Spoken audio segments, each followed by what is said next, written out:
이제 주기도문 우리 함께 공부해서 앞부분이 다 끝났고 이제부터 후반부 기도에 들어갑니다. 그런데 지난주에 우리가 함께 기도회 연습을 했던 것처럼 주기도문은 단순히 이렇게 이론적으로 배우는 게 중요한 게 아니라 주기도문으로 기도하는 것이 참 중요합니다.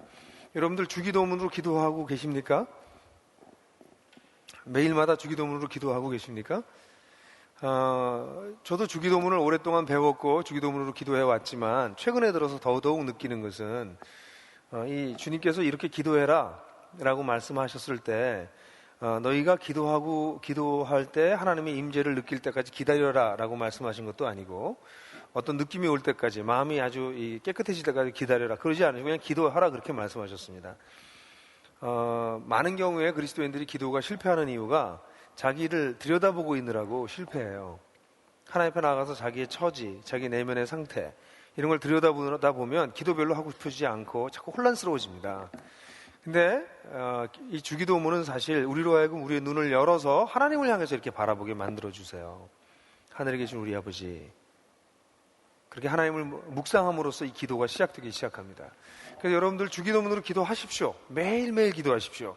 이 주기도문이 이 놀라운 기도에서 사실 이 주기도문을 통해서 우리 자신이 변화되는 것을 경험하실 수 있을 거라고 생각을 해요. 그래서 이 시간에 우리가 4분 동안 주기도문 앞부분으로 기도하겠습니다. 제가 하늘에 계신 우리 아버지 이렇게 하면 여러분들이 하늘에 계신 우리 아버지를 가지고 기도하십시오. 여러분 배운 것 가지고 또 묵상한 게 있잖아요. 그죠? 그 다음에 제가 그 다음 제목을 이렇게 또 이름의 거룩히 여김을 받으시오며 그럼 그걸 가지고 또 1분 기도하십시오. 그럼 제가 또 그 다음에 그럼 4분 걸리겠죠? 4분 동안 오늘 이 주기도문을 배우면서 어떻게 기도해야 될지 여러분들 생각해 보십시다. 같이 기도하겠습니다. 하늘에 계신 우리 아버지,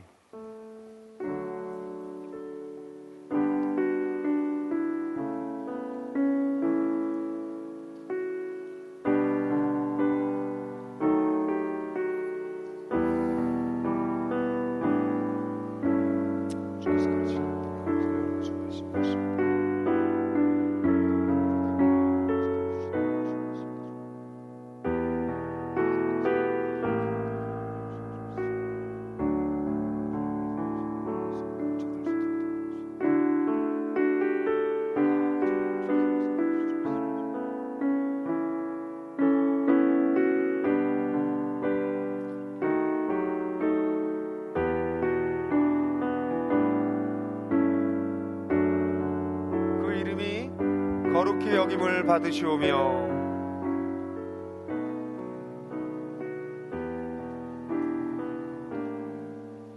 주님의 이름이 거룩히 여김을 받기를 간절히 원합니다. 오늘 입을 통해서 이 말씀을 같이 묵상을 통해서 당신의 어떤 것이 드러나고 당신과 우리의 관계 어떤 것이 드러나고 당신의 다른 피조물과 다른 어떠한 식으로 비교할 수 없는 특별한 분이라는 것이 드러나서 당신의 이름이 거룩히 여김을 받기를 간절히 원합니다.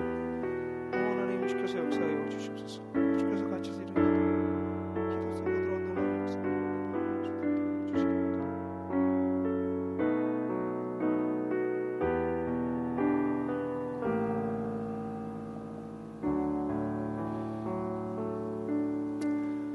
나라가 임하옵시며 주님 이 땅의 고통 것을 보고 주님께서 다시 오시고 간절히 주님께서 다시 오시고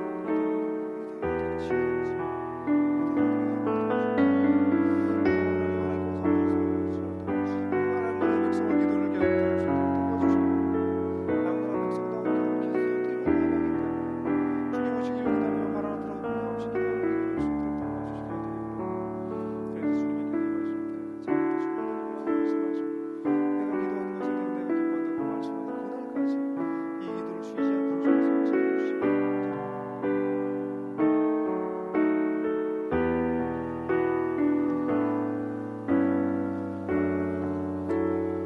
주님의 뜻이 하늘에서 이루어진 것 같이 땅에서도 이루어지이다.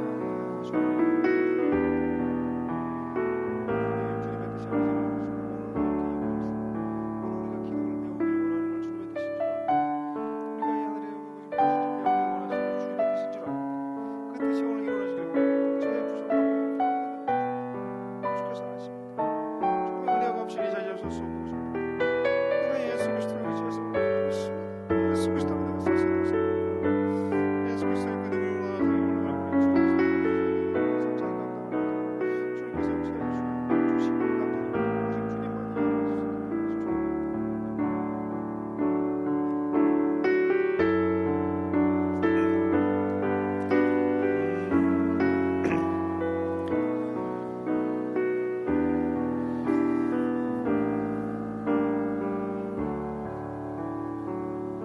하늘에 계신 우리가 상상할 수도 없고 우리가 할 수도 없는 그 미지의 세계의 미지의 모습으로 존재하시는 우리 하나님, 그 하나님이 우리 아버지 되신 것을 이 시간 찬양합니다.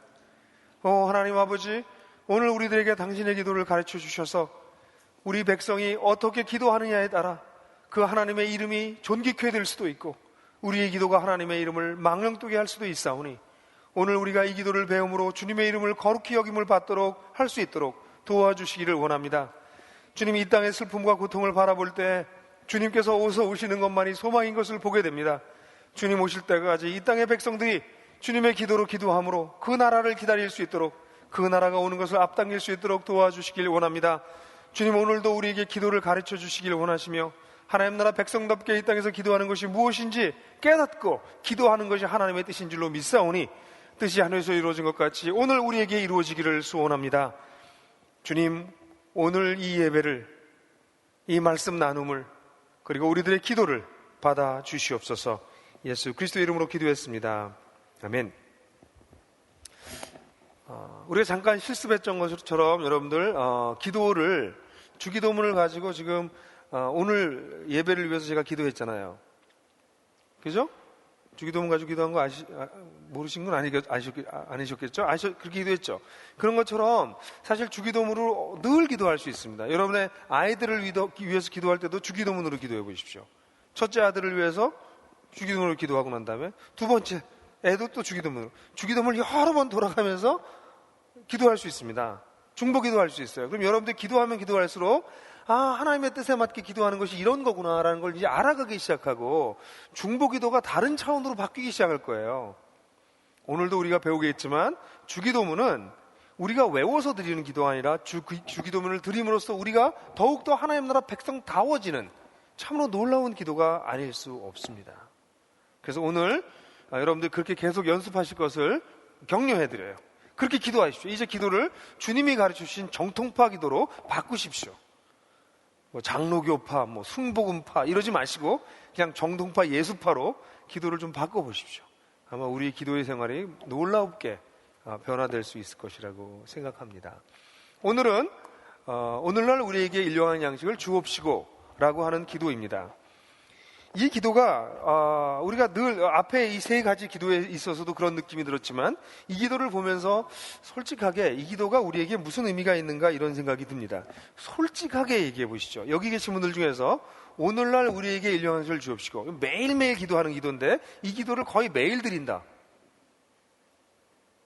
난 이 기도 빼놓는 날이 없다. 정말 몇 분 계세요. 세 손가락 안에. 왜 그렇죠? 우리 이 기도 잘 안 드립니다. 일용할 양식 오늘 집에 많은데 먹을게.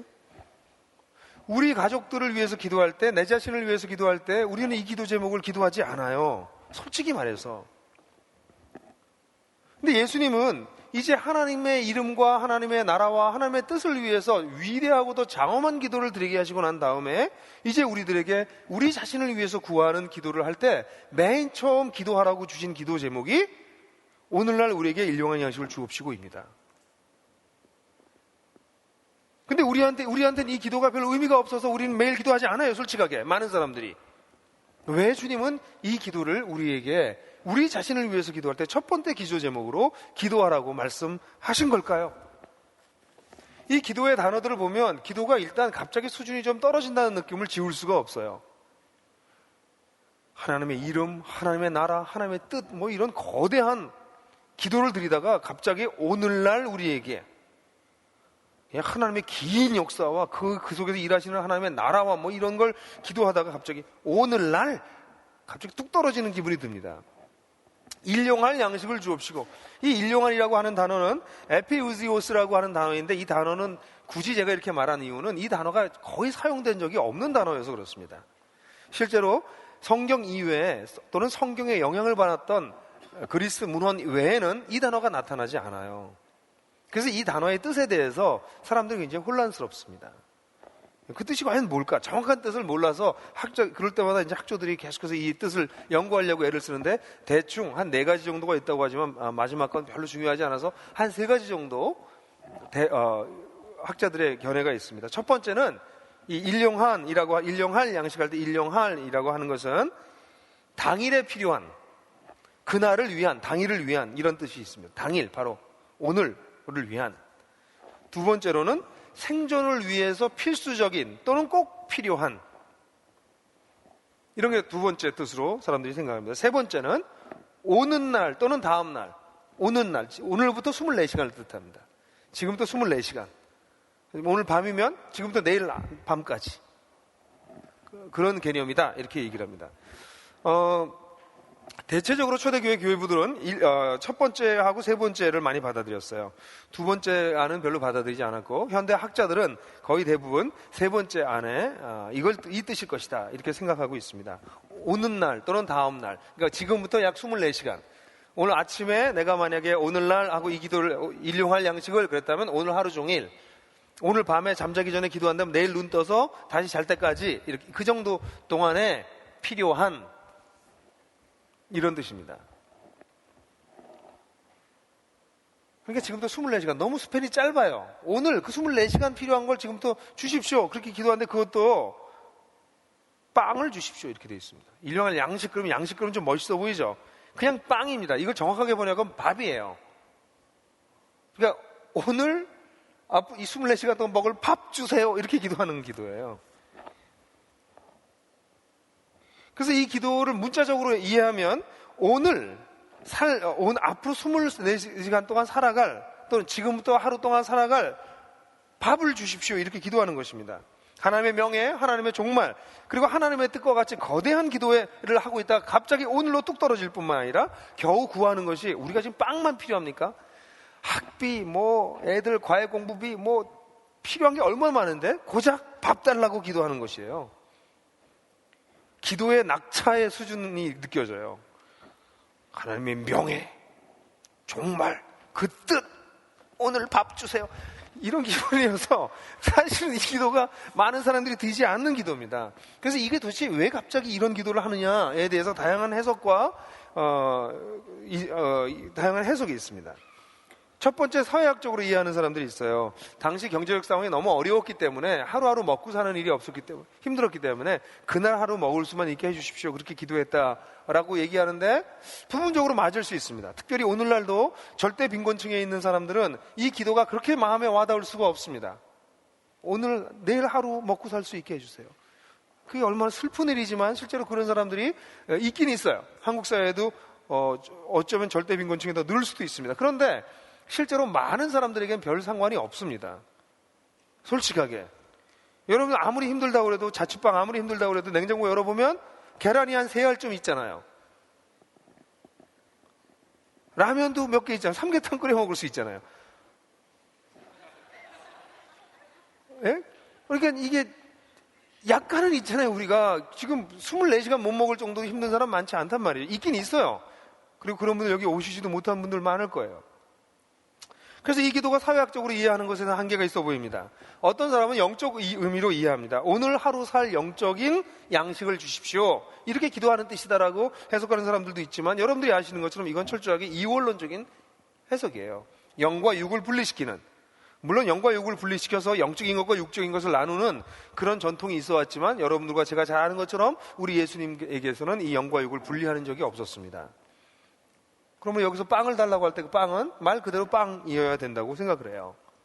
또 어떤 사람은 이것이 정서적으로 우리를 위로해 주는 것이다 이렇게 생각합니다. 그 크신 하나님께서 하나님의 명예를 가지고 계시고 종말을 바라보고 일하고 계시고 하나님의 뜻을 이 땅에 이루시는 그 하나님께서 오늘 나를 돌보신다 라는 참 정서적으로 참 위로가 되는 말씀이다 라고 생각하지만, 실제적 하나님이 단순히 우리에게 정서적으로만 위로를 주시는 것인가? 그렇다면 그냥 이 기도 말고도 다른 기도가 많을 텐데 왜 오늘날 우리에게 앞으로 24시간 동안 필요한 밥을 주십시오 라고 기도하는가? 정확하게 답이 되어지지 않습니다. 오늘 우리는 이 일용할 양식의 의미를 먼저 좀 공부를 하고, 오늘날 우리에게 주시옵소서라고 하는 것의 의미도 같이 배움으로써 이 기도가 오늘날 우리에게 무엇을 의미하고 왜 하나님 나라 백성들이 이 기도를 그토록 매일 드려야 되는지 그 내용을 같이 좀 살펴봅시다. 첫 번째, 일용할 양식이라고 하는 말을 들을 때 우리가 제일 먼저 떠오르는 이미지는 만나입니다. 출애굽기 16장에 나오는 만나가 우리에게 가장 먼저 떠오릅니다. 여러분들이 아시는 것처럼 광야에서 이스라엘 백성들은 먹고 살 것이 아무것도 없었는데 매일 아침마다 하나님께서 만나를 내려주셨습니다. 여러분, 출애굽기 16장 4절 한번 같이 읽어보죠. 같이 한번 읽을까요? 시작. 주님께서 모세에게 말씀하셨다. 너희가 먹을 것을 하늘에서 비처럼 내려줄 터이니 백성이 날마다 나가서 그날 먹을 만큼 거두어 드리게 하여라. 이렇게 하여 그들이 나의 지시를 따르는지 따르지 않는지 시험하여 보겠다.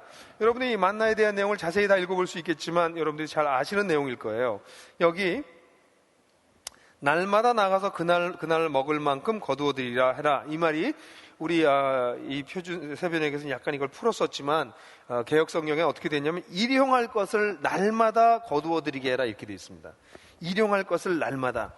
그래서 이 일용할 양식이라고 하는 이 헬라어 단어와 여기서 나오는 일용할 것을 날마다 거두게 해라라고 하는 이 표현, 이건 히브리 표현인데 이 표현이 상당히 비슷해요.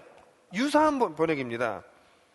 여러분, 그래서 이스라엘 백성들이 매일마다 만나를 거두어 들여서 그 만나를 먹고 살았던 것처럼 이 본문에서 하나님께서는 우리에게 하나님 나라의 백성은 육체적으로 살려고 하는 것도 매일 하나님을 의존함으로 생존하는 것이다라고 하는 것을 가르치고 있다는 것입니다. 이 기도는 하나님 나라 백성의 육체적인 생존 방식을 설명해 주고 있는 것이에요. 광야의 이스라엘 사람들은 하나님이 주시지 않으시면, 아침에 주시지 않으시면 그날 굶어야 됩니다. 광야에 먹을 게 없습니다. 매일매일 그들의 육체적 생명이 유지되는 것은 하나님께서 주시는 은혜 때문에 그들이 살아남을 수 있었습니다. 이스라엘 백성들에게 광야에서 만나를 매일 아침마다 먹게 하신 하나님은 이스라엘 백성을 40년 동안 하나님을 매일같이 의존하는 것을 가르치신 것이에요. 자신의 생명의 유지가 하나님이 공급해 주지 않으면 유지될 수 없고 굶을 수밖에 없다는 것을 보여주신 것이죠. 그런데 오늘날 우리의 착각은 무엇입니까? 오늘 내가 살고 있는 것은 매일 하나님께서 먹을 것을 주셔서가 아니라 내가 벌어놓은 것을 먹고 살기 때문에 이렇다고 생각하는 것이에요. 여기 와서 지금 앉아 계신 분들도 이게 딱 얼굴 보니까 반반인데 저녁을 못 먹고 오신 분들은 힘이 없어요. 저녁을 많이 먹고 오신 분들은 졸려요.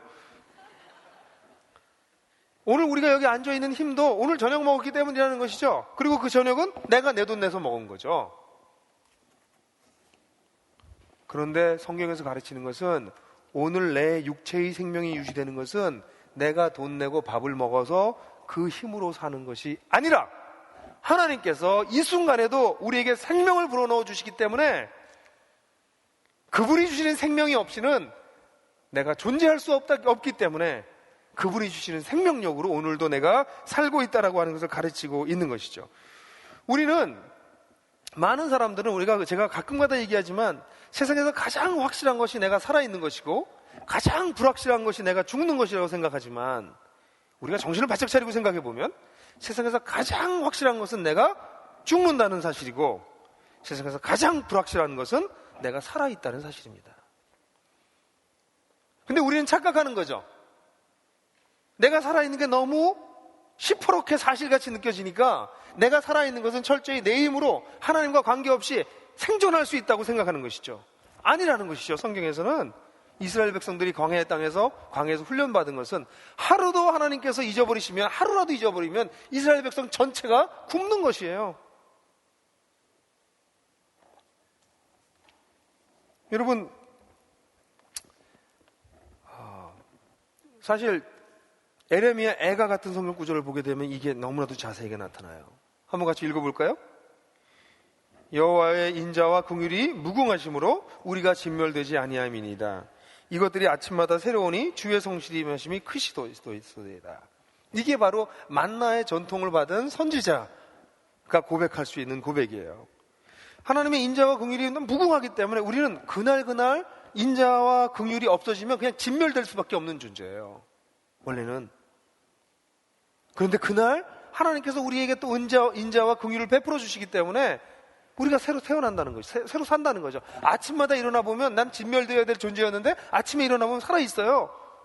그래서 이 시편의 이 에레미야 애가의 기자는 뭐라고 말하고 있어요? 아침마다 새로우니 주의 성실하심이 어떻게 하루도 잊어버리지 않으십니까? 주의 성실하심이 큽니다 라고 고백하는 것입니다.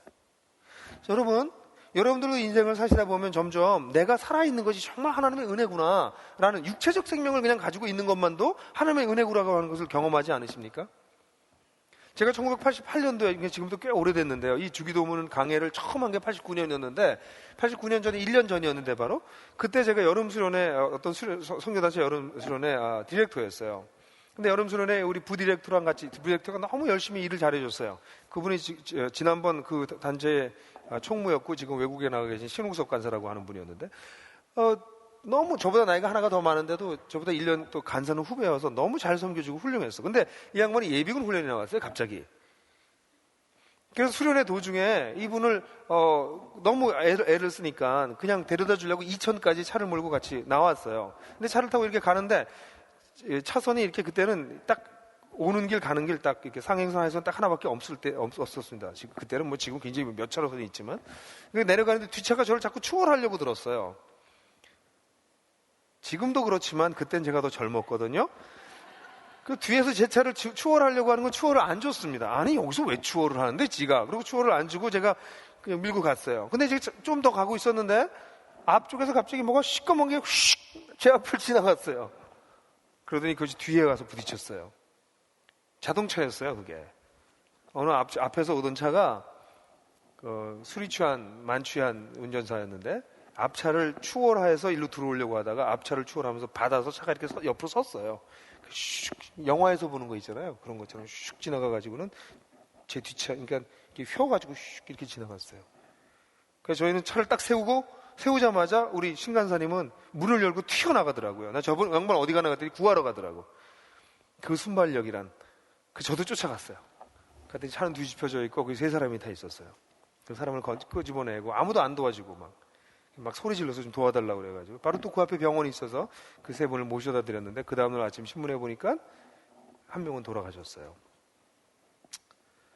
신간사하고 저하고 병원 앞에 서가지고 둘이 이렇게 쳐다보면서 손에 피가 이렇게 묻은 상태로 닦지도 못하고 이렇게 우리가 아직 살아있네요. 둘이 했던 말이 기억이 나요. 제가 그때 차에 추월을 줬으면 저는 끔찍한 거죠. 제 뒤에 오는 차에게 추월을 줬으면 차 순서가 바뀌었잖아요. 그럼 누가 바쳤겠어요? 저희 차죠. 순간이죠. 이 자동차 순서만 바뀌는 건데 여러분 우리가 살아있는 것이 우리는 너무나 당연하게 느끼지만 사실은 우리가 살아있다고 하는 것은 하나님께서 매일매일 은혜를 주시기 때문에 그렇습니다. 가장 최근에 제가 느낀 것은 이번에 최근에 아주 가까이 느꼈던 게 2007년에 제가 심근경색이 왔잖아요. 그 심장에 아주 조그만 몇 미리밖에 안 되는 핏줄이 막혔습니다. 큰 관상동맥이 아니라 바로 그대에 있는 동맥이었기 때문에 병원에서 못 찾아보냈어요. 그래서 고통스럽게 8시간이 있다가 다른 병원에 가서 알았습니다. 그 사이에 심장이 죽어가서 20%인가가 죽었대요. 병원에서 만약 그걸 계속 못 찾았으면 그냥 심장이 경색돼서 결국은 죽거나 치명적인 영향을 받았겠죠. 핏줄이 하나만 막혀도 사람은 죽을 수 있습니다. 그게 우리의 실존입니다. 근데 하나님께서 매일매일 우리에게 생명을 주시기 때문에 우리는 살고 있는 것입니다. 주님이 성실하게 우리에게 잊어버리지 아니하시고 우리에게 만나를 주시듯이 매일매일 생명을 주시기 때문에 우리가 살고 있다는 것이죠. 우리에게 일용할 양식을 주옵시고라고 기도할 때 우리가 생존하는 것 자체가 이스라엘 백성이 만나를 먹고 생존했던 것처럼 우리가 하나님께서 우리에게 은혜 주시지 않으시면 살 수 없습니다 라는 고백이 이 속에 담겨져 있는 것입니다. 그뿐만 아니라 이 기도는 하나님 나라 백성의 경제적 생존 방식을 설명해주고 있어요. 왜 하나님께서 만나를 주실 때 일주일치를 주지 않으셨을까? 하나님도 그것이 힘들잖아요. 매일 주려면. 아이들 이렇게 밥 해주시는 우리 엄마들 그런 생각 안 드세요? 그냥 아침에 밥 한번 탁 해놓고선 일주일 내내 니들 밥 먹고 가라. 그러면 얼마나 편하겠어. 근데 매일 아침마다 해줘야 되잖아요. 왜 그렇게 했을까요? 일주일치를 왜 한꺼번에 주지 않고 편하게. 그것은 하나님께서 주시는 그 만나 자체가 그들을 지켜주는 것이 아니라 매일매일 그것을 주시는 하나님이 그들을 지켜주신다라고 하는 것을 알려주시려고 하는 것입니다. 단지 그날 먹을 것만을 달라고, 앞으로 있을 24시간 동안 먹을 것만을 달라고 이야기하는 것은 우리가 이 땅에 있는 어떤 것으로 말미암아, 즉 만나 7일치, 만나 30일치로 말미암아 하나님을 의지하지 않고 내게 쌓여진 만나를 의지하지 않도록 하기 위해서입니다. 우리의 마음의 중심이 하나님께로 떠날 수 있는 그 물질의 축적, 그것이 위험하기 때문에 그렇습니다. 이 기도는 내가 재산과 물질적 안정을 구하지 않겠다. 다시 말해서 내가 번 돈으로 내가 내 자신을 보호하려고 하는 생각을 버리겠다라고 하는 기도입니다. 이것은 만모니즘을 배격하는 것이에요. 내게 주어진 것은 하나님께서 주신 것이고 그것은 언제든지 하나님께서 걷어가실 수 있는 것이지만 내가 이렇게 살아있는 것은 그분이 내가 매일 주시는 것을 먹고 내가 사는 것이지 쌓아놓은 것 가지고 사는 것이 아니라는 것입니다. 이것은 특별히 현대의 물질주의적인 세상 속에 살고 있는 우리들에게는 매우 곤혹스러운 기도입니다. 왜냐하면 우리는 사실 내가 버는 돈, 내 남편이 벌어놓은 돈, 우리 부모가 벌어놓은 돈, 그거 가지고 산다고 생각해요. 그리고 우리 냉장고에는 음식이 가득 차 있습니다. 물론 사람들마다 냉장고가 약간씩 사이즈도 다르고 개수도 다르고, 제가 최근에 들은 사람은 냉장고가 7개 있는 집이 있다고 들어서 굉장하다. 일용한 양식을 위해서 기도하는 게 아니라 매일 양식이 썩지 않게 기도해야 되겠구나, 그런 생각이 들었어요. 네? 냉장고 숫자도 다르고 냉장고에 들어간 양도 다르지만 적어도 우리 냉장고에 음식이 쌓여져 있습니다. 쌀독에 쌀이 있고요, 저금통에 잔고가 남아 있습니다. 이런 우리가 하나님을 의지하지 않습니다. 우리는 점점 세상의 여러 가지 방식을 통해서 경제적으로 나를 보호할 수 있는 길들을 찾아가고 있습니다. 그것이 나쁜 것은 아니에요. 그러나 문제는 우리의 내면적 자세입니다. 차라리 매일매일 하나님만 의지할 수밖에 없는 절대 빈곤의 상황이라면 가난한 자가 복이 있다고 말씀하셨던 것처럼 하나님만을 찾을 수밖에 없습니다. 근데 하나님께서 우리가 가나안 땅에 들어가서 가나안 땅에 있는 자기가 심지 않은 포도나무에서, 무화과 나무에서 음식을 얻고 그들이 짓지 않은 집에서 살고 있었던 이스라엘 백성들처럼 우리에게 하나님께서 많은 축복을 주시면 그 축복이 모두 하나님께로부터 온 것인데, 하나님을 잊어버리고 그것을 주신 하나님을 잊어버리고 하나님께 주신 선물들, 그것으로 내가 산다고 착각하는 그 위험이 우리 속에 도사리고 있고, 특별히 자본주의 사회에서 이것은 더욱더 심하기 때문에 그렇습니다.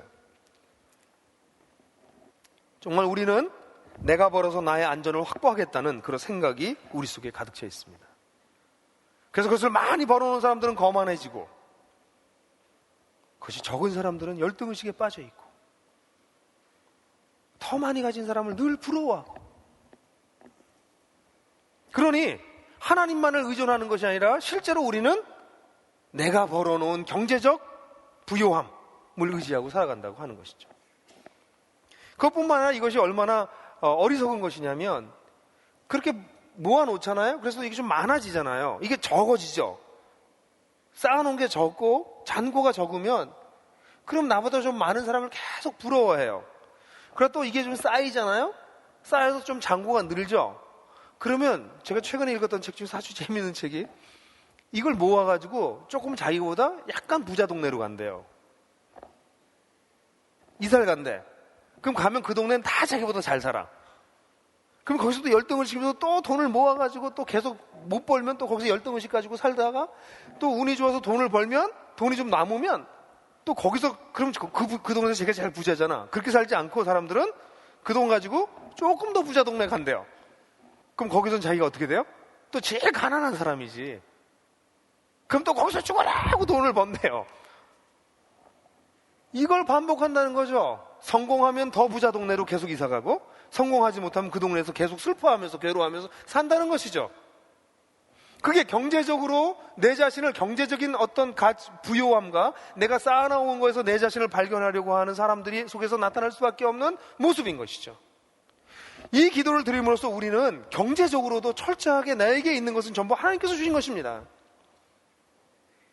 그러니 내가 오늘 나에게 쌓여진 것으로 내가 만족하지도 않고, 그것이 적다고 해서 열등의식에 빠지지도 않고, 하나님께서 내가 노력하여서 얻은 것, 주신 것 속에서 그것을 누리고 살겠습니다 라고 하는 기도가 드려져 있는 것입니다.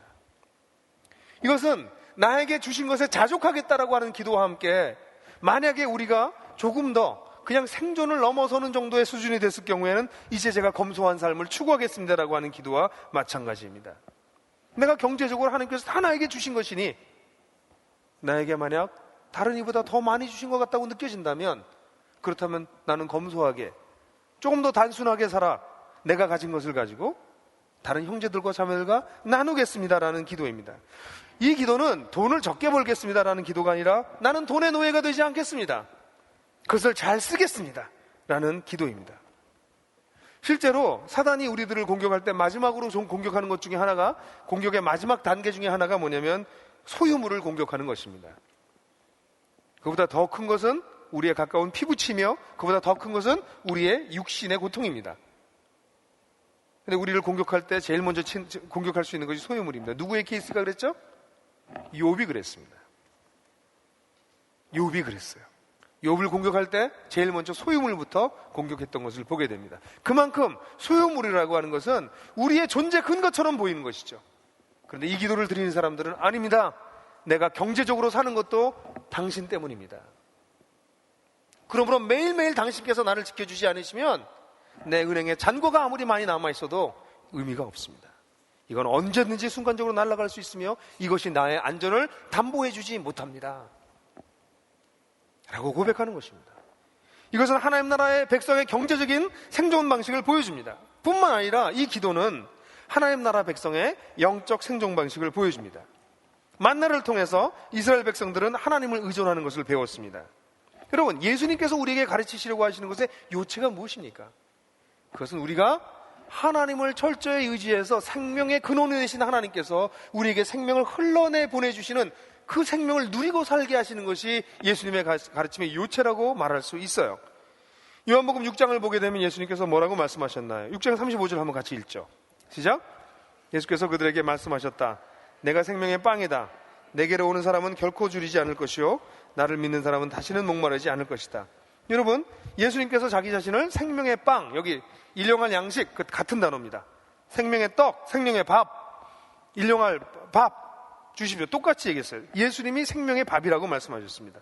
내게 오는 자 결코 줄이지 않는다고 하셨습니다. 이 무슨 말입니까? 예수님 없이는 살 수 없다는 것이고요, 예수님을 통해서 우리는 하나님과 살아있는 관계를 맺을 수 있다는 것입니다. 예수님이 생명의 밥이 되신 이유는 예수님을 먹어가지고 우리가 뭐 사는 것이 아니라, 예수님을 믿으면 예수님 기분이 좋고 이런 게 아니라, 예수님을 통해서 우리가 생명의 근원이신 하나님과 연결된다는 것입니다. 예수님을 통해서 우리는 하나님 앞에 감히 설 수 있습니다. 여러분, 하나님이 어떤 분입니까? 하나님이 우리에게 생명을 주시는 분이십니다. 그러므로 여기 예수님이 생명의 밥이다 라고 말씀하신 것은 예수님을 통해서 우리가 하나님을 의존하는 삶을 살 수 있다는 것입니다. 근데 여러분 아십니까? 우리의 조상으로부터, 우리 조상 누구예요? 인간의 조상이 최고의 아담의 가장 근본적인 문제가 무엇입니까? 하나님을 의존하지 않고 다른 것을 의존하고 살겠다는 것입니다. 그게 우리 인간의 근본적인 문제입니다. 아담 이후로 지금까지 모든 사람들은 하나님 없이 스스로 살겠다고 욕심합니다. 그리고 하나님 없이 살 수 있는 많은 것들을 만들어내요. 그래서 오늘날도 우리가 영적으로 하나님만 의존해서 생존할 수 있다라고 하는 생각이 점점 사라지고 있습니다. 예를 들어서요, 요즘은요 우리들의 마음이 이렇게 허전해질 틈이 별로 없습니다. 우리 세상이. 여러분 한번 집에 TV가 없어진다고 생각해 보세요. 여러분 집에 TV를 집에서 없애시는 분들이 있어요. 과감하게. 그분들이 얘기하는 게 TV가 없어지면 처음에 얼마 동안은 금단 현상이 일어난대요. 그런 얼마가 지나고 나면 엄청난 자유를 누리기 시작한다고 그래요. TV가 없기 때문에. 근데 많은 사람들은 집에 들어가자마자 TV를 켭니다. 아예 TV를 켜요. 제가 아는 몇몇 싱글들은 집에 가면 무조건 TV를 켠대요. 왜냐하면 TV를 켜놓으면 사람이 있는 것 같대죠. 예? TV가 없으면 사람이 아무도 없는 것 같아서 너무 외롭대요. 근데 사실 우리가 외로울 때 하나님을 찾습니다. 인간이 허전해질 때 하나님을 찾아요. 마음이 가난해질 때 하나님을 찾거든요. 그런데 TV 나부랭이가 우리 마음이 허전해질 수 있는 기회를 가져가 버립니다. TV 정도입니까? 인터넷은 어떻습니까? 요즘 제가 스마트폰을 좀 써보기 시작하는데 이거 정말 가관입니다. 손바닥 위에서 모든 걸 거의 할 수 있어요. 메일을 체크를 계속 할 필요가 없습니다. 메일을 그냥 하루에 한 번 체크하면 되는데 그 쓸데없는 메일 계속 체크하고 있습니다. 어떤 때 보면. 여러분 어떠세요? 우리는 이 시대에 살면서 하나님만이 우리의 영적 빈곤함과 허전함과 허무함을 채워줄 수 있다라고 하는 것을 잊어버릴 수 있게 하는 온갖 장난감들에 휩싸여 있습니다.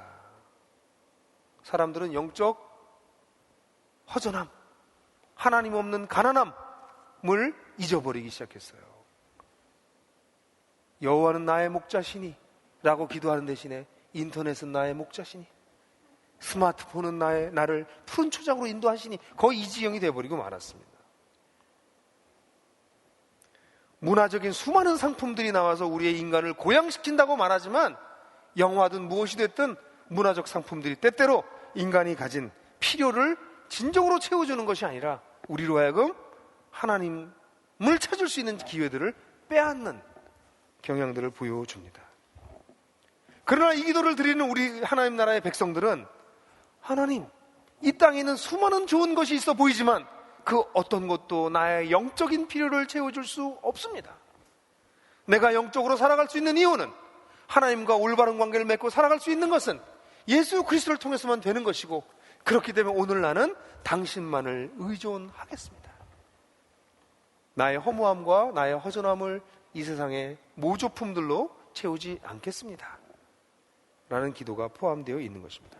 그러므로 여기 일용한 양식이라고 하는 이 단어는 짧은 단어인 것처럼 보이고 어떻게 보면 굉장히 수준이 떨어지는 기도 같지만, 이것은 이 세상을 살아가는 하나님 나라 백성의 생존 방식을 규정해 주는 것입니다. 우리는 당연하게 얻고 있다고 하는 육체적 생명도 그분이 오늘 주시기 때문에 나에게 있다고 생각합니다. 오늘 내가 먹고 살면서 살아가는 모든 경제적인 생활의 기반도 역시 그분이 주셨기 때문에 가능하다고 믿습니다. 나의 허전함과 나의 영적 무기력과 영적 갈급함을 채워주실 수 있는 분이 단지 그분밖에 계시지 않다는 것을 고백함으로 오늘도 나는 그분을 의지하고 살아가는 것입니다. 그러면 이 일용할 양식을 기도할 때마다 우리는 어떤 방식으로 이 세상에서 생존할 수 있는지에 대해서 다시금 돌아보게 되는 것입니다. 이 일용할 양식을 오늘 우리에게 주옵시고 라고 기도하고 있는 것을 보게 됩니다. 여기 보면 오늘이라고 하는 단어가 또다시 나옵니다. 그럼 이제 이 두 번째 파트에 있는 내용들을 살펴봅시다. 오늘 우리에게 주옵시고. 강의에는 우리에게가 빠졌는데요. 오늘 우리에게 주옵시고의 의미를 살펴보면 첫 번째, 오늘 주옵시고. 그것도 또 일용한, 오늘 앞으로 24시간 동안. 이것은 매일 매순간의 신뢰를 뜻합니다. 여러분들이 아시는 것처럼 이스라엘 백성들은 아침에는 만나를 먹었고요. 그 다음에 그들이 고기를 달라고 했을 때 하나님께서 저녁 때 메추라기를 주시기도 하셨습니다. 여기 일용한 양식이라고 하는 것은 사실 이스라엘 백성들이 만나와 메추라기를 통해서 그때부터 시작해서 다시 24시간 동안 그들이 생존할 수 있도록 하나님께서 주셨던 하나님의 하늘로부터 온 선물들이었습니다. 여러분, 근데 그 만나 얘기를 들어보면 재밌는 얘기가 있잖아요. 이틀치를 거둬들인 사람들이 있잖아요. 저 같은 사람이 많았던 것 같아요. 나와가지고 이것 봐라, 그 이틀치를 거뒀어요. 그랬더니 어떻게 됐나요? 썩었잖아요. 이게 상징하는 거가 굉장히 중요한 거죠. 하나님은 최소한 매일매일 의존해야 되는 존재입니다. 우리가 매순간 의존하는 것이 좋겠지만 적어도 매일매일 새롭게 의존해야 되는 존재라고 하는 것을 가르쳐 주는 것입니다. 그래서 그 일용할 양식을 오늘 달라고 기도하는 것입니다. 우리는 매일매일 우리의 육체적인 생명과 경제적인 것과 우리의 영적인 생명이 하나님으로부터 온다는 사실을 고백하는 것이 필요합니다. 이것이 하나님을 의존하는 생활 방식입니다. 많은 그리스도인들이 참 불행한데요. 왜 불행하냐면 매일매일 이렇게 하나님을 의존하는 게 아니라 지난 주일 예배 때 받았던 감격, 그걸 기억하고 의존해요. 차라리 지난 주일 정도면 그래도 단위가 괜찮아요. 며칠 안 지났으니까. 어떤 사람은 몇 년 전에 부흥회 때 받았던 그 감격. 옛날에 내가 그런 은혜를 받았지. 옛날에 내가 주님을 향해서 이렇게 뜨거울 때가 있었지. 그거 울고 먹고 살아요. 썩은 만나랍니다. 하나님은 오늘 새로운 만나를 우리에게 주시기를 원하세요. 오늘 그분을 신뢰하고 오늘 그분과의 관계를 새롭게 하고 영적으로 새로워지고 새로운 힘을 얻고 매일매일 그렇게 살기를 원하세요. 그게 하나님 나라 백성이 이 땅에서 생존할 수 있는 삶의 방식이기 때문에 매일 매순간 신뢰하기를 원한다라고 하는 것이죠. 사실 이 기도를 매일마다 드리는 사람들은 집에 냉장고가 몇 개가 있든 은행장고가 얼마가 있든 난 상관없습니다. 나의 존재는 하나님의 은혜에 의지하는 존재입니다라고 매일 아침마다 신앙 고백하는 것입니다. 나는 나의 힘에 의해서 살아가는 삶을 사는 것이 아닙니다. 내가 벌어놓은 돈이 나를 보호해 주는 것도 아닙니다. 내가 살고 있는 집이 영원히 있는 집도 아닙니다. 나는 주님만을 의지하는 사람입니다 라는 신앙 고백이 오늘 달라고 하는 기도 속에 나타나는 것입니다. 이것은 놀라운 기도입니다. 우리가 매일마다 이 기도를 드리지 않는 이유는 우리도 알지 못하는 사이에 하나님 없이 하루를 살 수 있다고 생각하는 오만방자한 생각이 우리 속에 스며들었기 때문입니다. 우린 이 기도를 드리지 않아도 살 수 있다고 생각을 하는 것이죠. 하나님이 그분의 성실하심으로 그의 자비와 긍휼이 무궁하심으로 매일 우리를 살려주시는데 그것을 잊어버리고 마치 내가 벌어놓은 힘, 돈, 내 힘, 내가 사놓은 집 이런 걸로 산다고 착각을 하는 것이죠. 그러므로 우리가 오늘 이것을 주십시오 하고 우리가 매일 기도함으로 우리는 매일 매순간 하나님을 신뢰합니다 라고 놀랍고도 위대한 신앙 고백을 하는 것이 바로 이 기도입니다. 뿐만 아니라 이 기도는 노동을 하며 드리는 기도입니다. 여러분, 우리에게 일용할 양식을 주옵시고 많은 걸 바라는 것도 아니에요. 그냥 하루 먹을 치 주세요. 이렇게 기도함으로써 나는 일하지 않고 이것을 달라고 하는 것이 아닙니다. 왜냐하면 성경에서의 가르침은 수고하지 않고 정당한 노동을 하지 않고 대가를 바라는 삶은 있을 수 없다는 것이 성경 초기로부터 끝까지 흘러가는 일관된 생각이기 때문에 그렇습니다. 여러분들이 아신 것처럼 창세기 3장에 보면 하나님께서 아담에게 너는 얼굴에 땀을 흘려야 먹을 수 있을 것이다. 나다들 먹을 수 있을 것이다. 땀을 흘려야 된다. 노동에 애를 써야 대가가 나온다고 말씀하셨고, 이러한 전통을 이어받은 사도 바울은 데살로니가후서 3장 10절에서 우리가 여러분과 함께 있을 때 일하기 싫어하는 자는 먹지도 말라 하고 거듭 명하였습니다라고 말하고 있어요.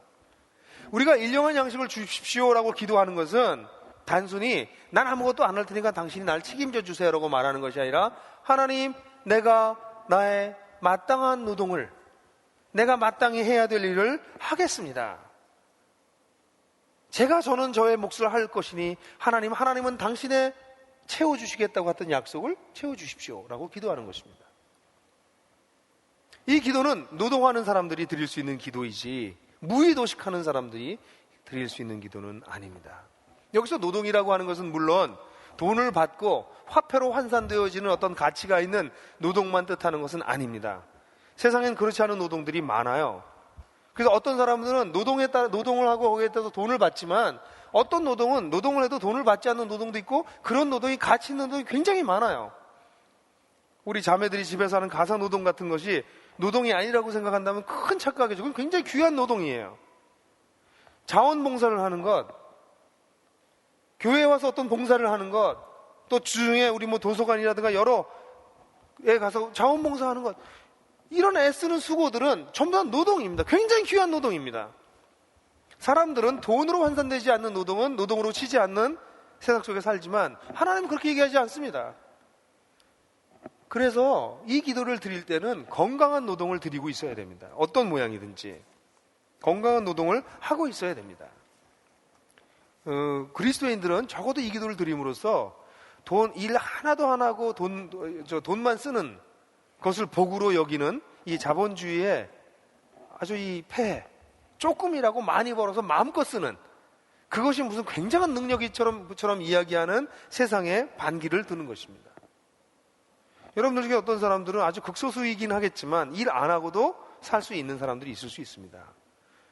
그래서 뭐 여행 다니고 뭐 문화생활하고 뭐 그래서 아주 고품격의 인생을 살고 주님께서 기뻐하지 않으십니다. 나가서 돈 벌라는 얘기 아닙니다. 자신이 해야 될 일들을 해야 됩니다. 이웃을 섬기고 자기가 가지고 있는 재능과 능력과 경험을 가지고 무엇인가 생산적인 일을 하는 것, 그것이 필요합니다. 근데 사람들은 그렇게 사는 사람들을 부러워해요. 얼마나 복을 많이 받았나 저들이. 아닙니다. 하나님의 관점에서는 그것이 복받은 것이 아닙니다. 건강하게 노동하는 사람들만이 일용할 양식을 달라고 기도할 수 있는 것입니다. 그러면 이 기도는 노동하며 드리는 기도입니다. 우리에게 주옵시고 뿐만 아니라 이 기도를 보게 되면 우리에게 우리의 일용할 양식을 주옵시고라고 하는 말이 나와요. 여기 우리가라는 말이 2번이나 나옵니다. 우리 성경에는 일용할 양식을 주옵시고 그냥 아마 그렇게만 돼 있잖아요. 근데 여기 우리라는 단어가 2번이 나와요. 이 기도는 공동체 구성원으로 드리는 기도입니다. 이 기도는 1차적으로 그리스도인 공동체가 드리는 기도예요. 그리스도인 공동체로서 드리는 기도입니다. 출애굽기 16장에서 그 욕심 많았던 사람이 이틀치를 가져온 것이 만약에 그런 생각을 해보시면 어떻겠어요? 이틀치를 가져온 이유가 자기가 먹으려고 그런 게 아니라 아파서 못 나간 사람을 위해서 하루치를 더 가져왔다면 그거 어떻게 됐을까요? 그것도 썩었을까요? 잘 모르죠. 그러나 확실하게 알 수 있는 것은 무엇이냐면 하나님께서 그 하루치 동안만 그렇게 한 것은 그게 한 달 하루만 지나면 딱 썩어버리는 것이 이상한 물질을 집어넣은 것이 아니라 근본적으로 자기만을 위하는 이기적인 자세를 질타하고 계시는 것이에요. 뿐만 아니라 하나님을 의지하지 않고 자기 자신을 위해서 쌓아놓고 그것에서 안전을 누리려고 하는 매우 이기적이고 자기중심적인 사고를 비판하고 계시는 것입니다. 그리스도인 공동체가 이 기도를 드릴 때 우리에게 일용할 양식을 우리에게 주십시오. 우리의 일용할 양식을 우리에게 주십시오라고 기도할 때 그것은 나만을 생각할 수 없는 나와 함께하고 있는 나의 동료들, 나의 가족들, 나의 형제들을 떠올릴 때 드릴 수 있는 기도입니다. 그러므로 이 주기도문은 신앙생활을 나홀로 하는 사람들은 드리기가 어려운 기도입니다. 우리의 일용할 양식을 주옵시고 할 때 그 우리가 없으면 오늘날 그리스도인들 중에서 내가 우리라고 말할 수 있는 공동체가 없는 그리스도인들이 얼마나 많나요? 그냥 혼자 신앙생활을 하고 있는 것이에요. 그럼 나의 일용할 양식이지 우리라고 할 때 그 우리가 어디에 있단 말입니까? 누굽니까 우리는? 여기 우리라고 하는 것은 그리스도인 공동체를 뜻해요. 그 사람의 믿음의 수준에 따라 이 우리라고 하는 사람의 숫자가 많아질 수도 있고 적어질 수도 있지만 근본적으로 자기에게 사랑하라고 주신 10명 남짓한 사람들이 우리가 될 것입니다. 우리의 믿음이 점점 커지고 우리의 그릇이 커져서 내가 정말 관심을 갖고 돌봐야 될 사람들이 점점 많아진다면 그것이 20명, 30명, 100명이 될지도 모르겠지만 기본적으로 우리에게는 10여 명의 나에게 주어진 형제자매들이 있습니다. 만약에 한국에 있는 그리스도인들이 자기에게 주어진 한 10명 정도의 우리의 일용할 양식을 기도하기 시작한다면 어떤 일이 벌어질까요? 여러분들이 한국교회 얘기하지 마시고요. 여러분들 가정교회의 식구들을 마음에 품고 우리에게 일용할 양식을 주십시오라고 기도할 때 그렇게 기도하기 시작할 때 이 기도는 얼마나 혁명적인 기도가 될까요? 그런 기도를 드리는 사람들이 자기에게 흘러넘치고 있고 자기의 사랑하는 형제자매들이 빈궁한 가운데 있는데 이 기도를 드릴 수 있을까요? 주님께서 우리에게 일용할 양식을 주옵시고 그러면 주님이 그러실 거예요. 네가 줘라. 이 기도는 그리스도인 공동체가 어떻게 함께 나누고 어떻게 더불어 함께 살 수 있는지를 보여주는 놀라운 기도입니다. 자기가 마땅히 노동한 것 속에서 주시는 축복 가운데 자기에게 넘치는 게 주시는 것이 있다면 나에게 떠오르는 우리들을 생각하면서 우리와 함께 나누는 이 기도가 바로 우리에게 일용할 양식을 달라고 하는 기도인 것입니다. 지난 주일날 예배 끝나고 난 다음에 매스콰이어 하러 갔었어요. 사실 몸이 힘들었는데 10시까지 하더라고요. 참 대단들 했어요. 근데 그 노래를 이렇게 하면서 물론 참 뭐 현대 기술의 그 놀라운 것들을 우리가 기대하게 됐어요. 앞으로 어떤 게 나올지. 근데 그 노래를 이렇게 쭉 우리가 나들목에서 불렀던 노래들 중에서 함께 부를 만한 노래들 몇 개를 불렀는데 그 노래들 대부분이 두 가지 주제에 집중되어 있다는 사실을 발견하고 놀랐어요. 하나는 공동체고요. 또 하나는 종말론이에요. 이거 합치면 종말론적 공동체더라고요. 우리가 그렇게 이런 노래를 많이 불렀구나. 참 이상한 공동체다. 이런 생각이 들 정도로. 근데 그 사실 성경에서 가르치는 공동체가 종말론적인 공동체거든요. 맨 마지막에 이제 더불어 함께 부르고 끝났어요. 주님이 오실 때까지, 그분의 오실 때까지 더불어 함께 사는 삶, 그런 삶을 누리려고 있을 때 우리가 이 기도를 드릴 수 있는 것이죠. 이번 주일날 어떤 한 형제와 자매가 결혼하는데요. 결혼식 할 때 보면 결혼식에 그 찬양하는 게 있잖아요. 그러면 제가 늘 그 결혼식 하는 사람한테 얘기를 해요. 당신들이 평생 부르고 싶은 노래를 거기다 넣어라. 그럼 대부분 뭐 별로 없으면 오늘 뭐요 찬송하면 이거 주로 넣어요. 근데 그랬더니 그 결혼하는 형제가 더불어 함께를 하겠다는 거예요. 근데 이 형제는 우리 교회에서 세례를 받고 예수님을 믿은 형제예요. 그래서 참, 결혼식 때 더불어 함께 괜찮다. 그래서 주례사 제목도 더불어 함께 하는 사람들로 바꿨어요. 여러분, 더불어 함께 한다는 게 얼마나 귀한 놀라운 일입니까? 그런 사람들이 우리에게 일용한 양식을, 우리의 양식을 달라고 기도할 수 있는 것이죠. 이것이 조금 확대되면 2차적으로 우리는 우리가 사는 세상에 대한 관심을 갖기 시작합니다. 이런 기도를 하는 사람이 다른 사람의 노동을 착취하거나 다른 사람들이 공들여 쌓아놓은 이윤을 가로챌 수는 없을 것입니다. 이런 기도를 진심으로 드리는 사람들은 다른 사람의 이익에, 다른 사람의 권리에 관심을 갖지 않을 수 없을 것입니다. 이 기도는 놀라운 기도입니다. 이기적인 마음들이 벗어나서 이웃들을 돌아볼 수 있게 하는 기도를 하게 만드는 것이죠. 사회적인 약자에 대한 관심들을 이 기도를 드리는 사람들이 어떻게 놓칠 수 있겠습니까? 이번에 우리 크리스마스 때는 나들목에서는 크리스마스 파티를 안 하고 가족들이 우리 처음부터 10년째, 근데 점점 그 의미가 더 분명해지길 바라는데요. 10년째 사회적인 약자들과 함께하는 시간을 갖습니다. 예수님께서 우리에게 찾아오셔서 선물을 주셨던 것처럼 우리도 그들을 찾아가려고 합니다. 소록도둑하고 바하밥집도 하고 장애인들도 찾아가고 외국인 노동자들도 찾고, 이런 이유가 무엇입니까? 우리가 인간을 사랑하기 때문에 단지? 아닙니다. 그것 이상입니다. 하나님께서 그들을 사랑하시기 때문에 그렇습니다. 우리가 좀 이타적인 어떤 그런 박애주의적인 어떤 모습들을 보여주고 싶어서 아닙니다.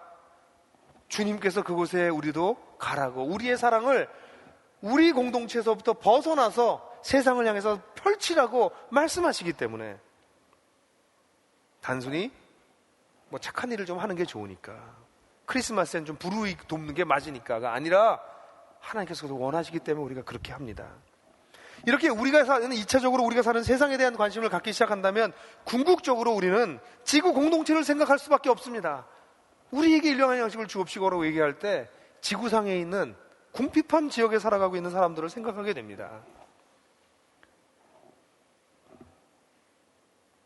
그래서 우리가 우리 주변에 있는 사람들에게, 우리 북쪽에 있는 친구들에게, 우리가 알지 못하지만 절대적 빈곤 속에서 시달리고 있는 사람들에게 우리가 가지고 있는 일부라도 나누겠습니다 라는 기도를 드리기 시작하는 것이죠. 그걸 나누지 못한다 할지라도 아주 기본적으로 우리의 삶의 방식이 소비 중심적이고 이산화탄소를 끊임없이 배출하는 그 삶의 방식에서 조금씩 바뀌어지려고 할 것입니다.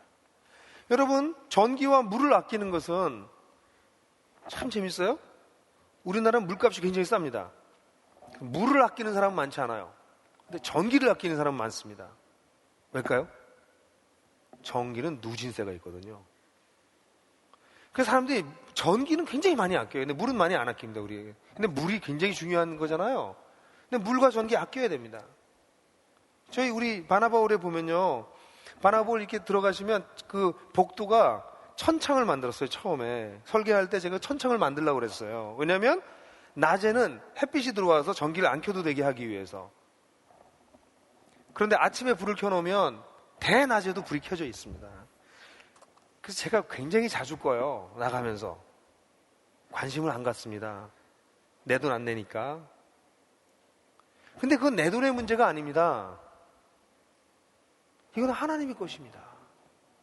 누구든지 지나가면서 불이 왜 켜져 있어? 이거 누가 잊어버렸나 보다. 그럼 꺼야 됩니다. 근데 안 끄십니다. 거의 안 끄나 봐요. 제가 여러 번 끄니까. 일주일에 한 두세 번 끄는 것 같아요. 방에 창문을 열어놓고, 여름에는 창문을 열어놓고 에어컨 돌리고요. 겨울엔 히터 돌려놓으면서 문 열어놔요. 참 신선한 공기들을 많이 누리시겠어요. 여러분, 그런 걸 아무렇지도 않게 생각하는 게 아닌 거죠. 오늘날 우리에게 일용할 양식을 달라고 기도하기 시작할 때 우리가 적어도 CO2를 많이 줄이진 못하더라도 우리의 약간의 불편함, 약간의 좀 신경 쓰는 것을 통해서 에너지를 좀 보존해야 되잖아요. 지금 얼마나 심각합니까? 여러분들의 자녀들이, 여러분들의 손자, 손녀들은 어떻게 살지 모르겠어요. 끔찍한 상황이 지금 전개되고 있는데 내가 조금 더 편하겠다고? 이런 것들을 놓쳐버리는 것이 오늘날 우리에게 일용할 양식을 달라고 기도하는 백성들에게서는 점점 사라질 것이라는 것이죠. 종이 이면지 쓰는 거 굉장히 중요합니다. 300명, 400명 되는 중소기업에서 종이 이면지만 잘 아끼면 1년에 5천만 원에서 1억씩 줄일 수 있대요. 근데 그런 거 안 줄이는 회사에서는 그냥 다 나가버리는 거죠. 그게 돈이 아까운 게 아닌 것이죠. 그만큼 얼마나 많은 살림이 사라집니까? 우리 그리스도인들이 오늘날 우리에게 일용할 양식을 달라고 기도할 때 나의 관심을 가지고 있었던 사람들이 우리 공동체, 작은 공동체를 관심을 갖기 시작하고 거기에서 우리 마음이 열리기 시작하면 우리가 살고 있는 세상과 사회적인 약자에 대한 관심을 갖게 되고 궁극적으로는 하나님께서 지으신 세계 전반에 대한 관심을 갖게 되는 것, 이것이 오늘날 우리에게 일용할 양식을 달라고 기도하는 백성들 속에서 나타나는 자연스럽게 꽃피울 수밖에 없는 모습이라고 하는 것이죠. 그런데 이 기도의 마지막이 하나 더 남아 있습니다. 이렇게 매일매일 하나님을 신뢰하고 매 순간순간 신뢰하고 노동하며 그리고 우리 공동체적으로 같이 기도하는 기도를 드리는데 이 기도는 종국적으로 안식하며 또는 안식을 바라보며 드리는 기도입니다. 사실 내가 열심히 노동하는 이유는 그 노동한 것이 나를 지켜주는 것이 아닙니다. 나는 열심히 노동하고 하나님은 나에게 먹을 것을 주시는 것입니다. 노동한 만큼 노력한 걸 주시는 것이 아니라 노력하고 애쓰고 수고하고 하나님은 나에게 먹을 것을 주시는 것이에요. 그래서 이 땅에서 그리스도인들이 노동하는 것은 그 노동을 통해서 내가 먹고 사는 것이 아니기 때문에 우리는 때때로 노동을 쉬고 안식하게 됩니다. 나에게 일용할 양식을 달라고 하는 기도는 하나님만을 의지하는 것이기 때문에 우리는 때때로 노동을 쉬어야 됩니다. 끊임없이 일하는 것은 하나님을 신뢰하지 않는다는 이야기입니다. 그래서 이 기도는 일용할 양식을 달라고 하면서 기도하는 것은 나는 하나님만을 신뢰하니 당신이 쉬라고 하셨으면 난 일하지 않고 쉬겠습니다. 내가 일 안 한다고 망한다면 그것은, 그래서 더 가난해진다면 그것은 하나님의 뜻입니다. 그 이상은 내 욕심입니다 하고 하나님을 신뢰하는 것입니다.